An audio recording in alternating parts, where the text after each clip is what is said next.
નમસ્કાર વિદ્યાર્થી મિત્રો, આજે આપણે ધોરણ 10માં ચેપ્ટર નંબર 6 જોવાના છે ગણિતમાં. બરાબર, તો ચેપ્ટર નંબર 6માં ત્રિકોણ છે. ત્રિકોણ કોને કહેવાય તમને ખબર છે?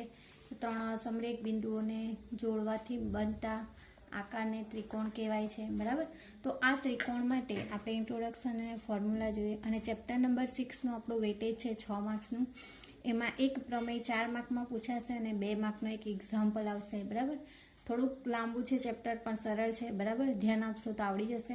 બરાબર, તો એમાં આપણે વાત કરવાની છે એકરૂપ અને સમરૂપની. એકરૂપ અને સમરૂપની. બરાબર, તો એકરૂપ કોને કહેવાય? કે જ્યારે બે આકૃતિઓના આકાર અને કદ સમાન હોય ત્યારે તે બે આકૃતિઓ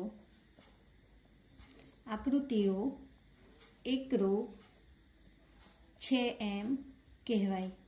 બરાબર, જ્યારે બે આકૃતિઓના આકાર અને કદ બંને સમાન હોય ત્યારે તે એકરૂપ કહેવાશે. પણ જ્યારે બે આકૃતિઓના આકાર અને કદ સમાન હોય પરંતુ કદ સમાન ન હોય ત્યારે તે બે આકૃતિઓને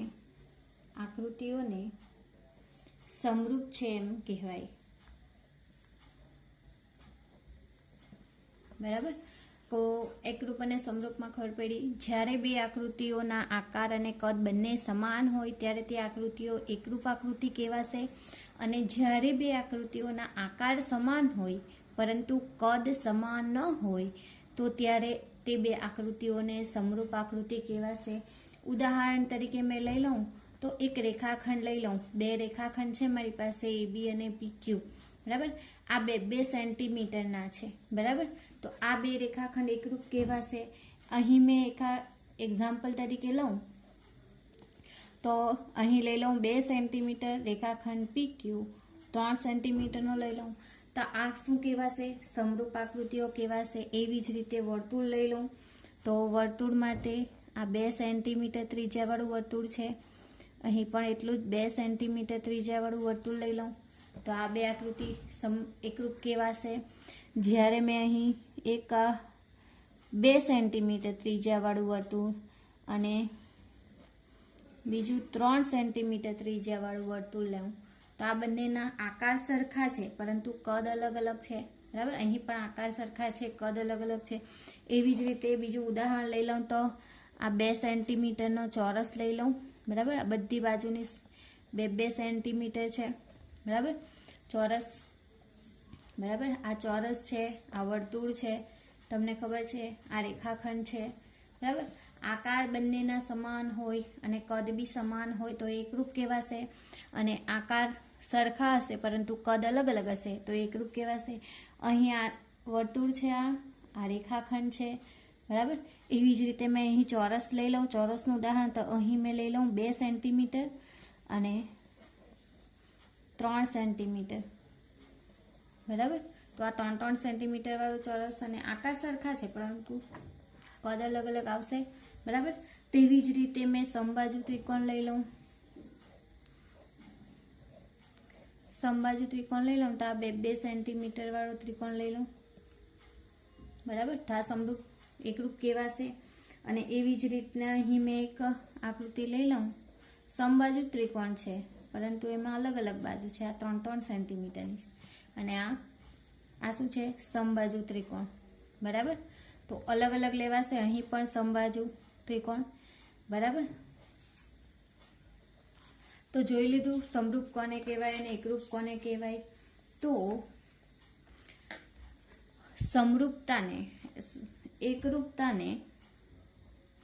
એકરૂપ આકૃતિને આપણે સંકેતમાં કેવી રીતે દર્શાવીએ છીએ? આ રીતે દર્શાવીએ છીએ. બરાબર, સંકેતમાં. બરાબર, આ સંકેતમાં આપણે આ રીતે દર્શાવીએ છીએ. જ્યારે સમરૂપ આકૃતિઓને આપણે કેવી રીતે દર્શાવવાની છે? આ રીતે ઊંધો S તરીકે દર્શાવવાનો છે. બરાબર. તો સમરૂપ આકૃતિ અને એકરૂપ આકૃતિ વિશે ખબર પડી ગઈ. આને રિલેટેડ એક્ઝામ્પલ બી આવશે આપણને ગણવાના. બરાબર. તો એમાં એવું કહે છે કે જ્યારે બે આકૃતિના આકાર અને કદ સમાન હોય ત્યારે આકૃતિ એકરૂપ કહેવાશે. જ્યારે આકાર સમાન અને કદ જુદા હોય તો ત્યારે કહેવાશે સમરૂપ. અને સમરૂપને સંકેતમાં આ રીતે દર્શાવાશે. બરાબર. અને એકરૂપને આ રીતે દર્શાવાશે. હવે જોઈએ ત્રિકોણની સમરૂપતા. ત્રિકોણની સમરૂપતા જોઈએ તો ત્રિકોણની સમરૂપતા એવું કહે છે કે જો બે ત્રિકોણના અનુરૂપ ખૂણાઓ સમાન હોય અને અનુરૂપ બાજુઓના ગુણોત્તર સમાન હોય તો તે બે ત્રિકોણો સમરૂપ છે એમ કહેવાય. બરાબર. સમરૂપતાની વ્યાખ્યા હવે પછી આપણો ચેપ્ટર 6 અહીંથી સ્ટાર્ટ થાય છે. બરાબર. ત્રિકોણની સમરૂપતા. જો બે ત્રિકોણના અનુરૂપ ખૂણાઓ સમાન હોય અને અનુરૂપ બાજુઓના ગુણોત્તર સમાન હોય તો તે બે ત્રિકોણો સમરૂપ છે એમ કહેવાય. બરાબર. મેં અહીં ત્રિકોણ ABC અને PQR લીધા છે. તો અનુરૂપ ખૂણાઓની વાત કરીએ તો મેં ખૂણો A = 50, B 60 અને C 70 લીધો છે. એવી જ રીતે P 50, Q 60 અને R 70 છે. બરાબર. તો આપણે જોઈએ તો ખૂણો A = ખૂણો P, ખૂણો B = ખૂણો Q અને ખૂણો C = ખૂણો R. બરાબર. આકૃતિમાં A = P, B = Q અને C = R. બરાબર. અને અનુરૂપ બાજુઓ લેતી વખતે યાદ રાખવાનું AB, PQ, BC, QR અનુરૂપ બાજુઓ AC અને PR. એ બધાના ગુણોત્તર સરખા થવા જોઈએ. એની ચકાસણી કરવી હોય તો કરી લઈએ. AB/PQ = 2/4, 2 × 4 = 1/2 થયા. એ જ રીતના લઈ લઉં BC/QR, BC/QR એટલે 3/3 = 1/2. અને ત્રીજી વસ્તુ કઈ છે આપણી AC/PR = 4/8, 4 × 2 = 8 = 1/2. એટલે AB/PQ, BC/QR અને AC/PR બધાની વેલ્યુ સરખી આવી એટલે અનુરૂપ બાજુ. ધેરફોર આ બે ત્રિકોણો કેવા છે? સમરૂપ છે એમ કહેવાય. હવે જોઈએ ત્રિકોણની સમપ્રમાણતા. ત્રિકોણની સમપ્રમાણતા જોઈએ તો ત્રિકોણની સમપ્રમાણતાની વાત કરીએ તો આપણે થોડાક સૂત્ર યાદ રાખવાના છે. તો પહેલું સૂત્ર છે આપણું AD/DB = AE/CD. બંનેના અડધા ભાગ છે એનો ગુણોત્તર લેવાનો છે. એટલે કે AD/DB = AE/EC. બરાબર. બીજું છે આપણી પાસે AD/આખી બાજુ AB, AD/AB = AE/AC, AE/AC. Therefore AD/AB, AE/EC.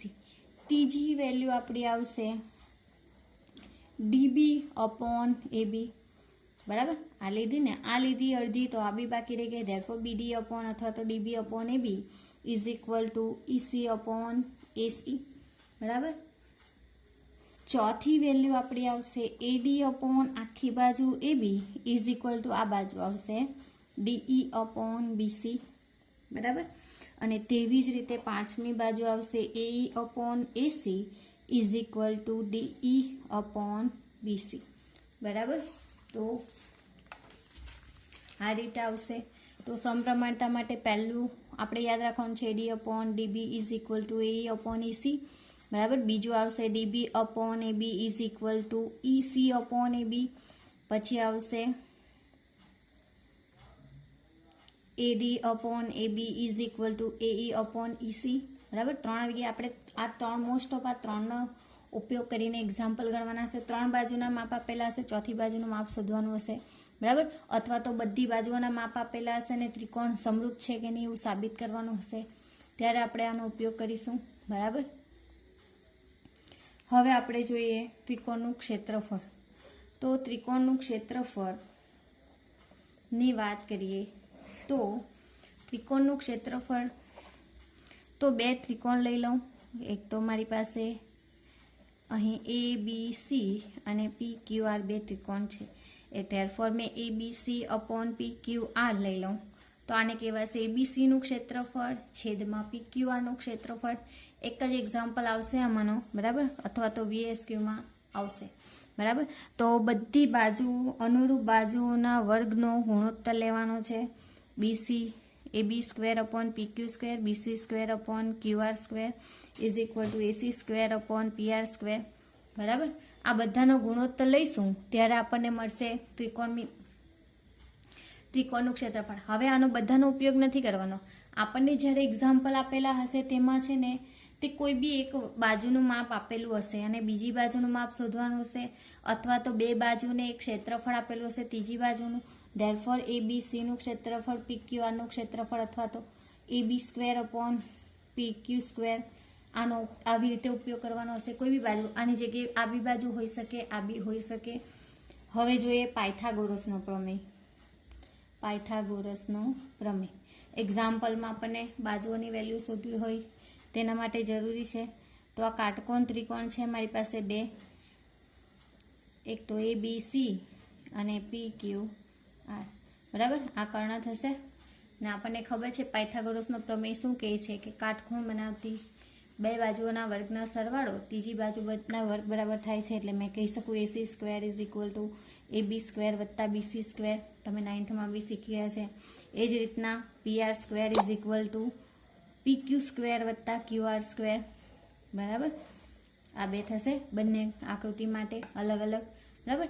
હવે બીજી વસ્તુની વાત કરું, આપણે જે ત્રિકોણની સમપ્રમાણતા લીધી છે એમાં આ જે ABCની જગ્યાએ કોઈ બીજા બિંદુઓ બી આવી શકે, XYZ, PQR, બરાબર. Dની જગ્યાએ PR, બરાબર. ABC, PR બિંદુઓ, બરાબર. એટલે આકૃતિમાં નામ નિર્દેશન ચેન્જ થશે, પરંતુ જે સૂત્ર છે આપણા એ સમજી લઈએ તો આપણને તકલીફ નહીં પડે, બરાબર.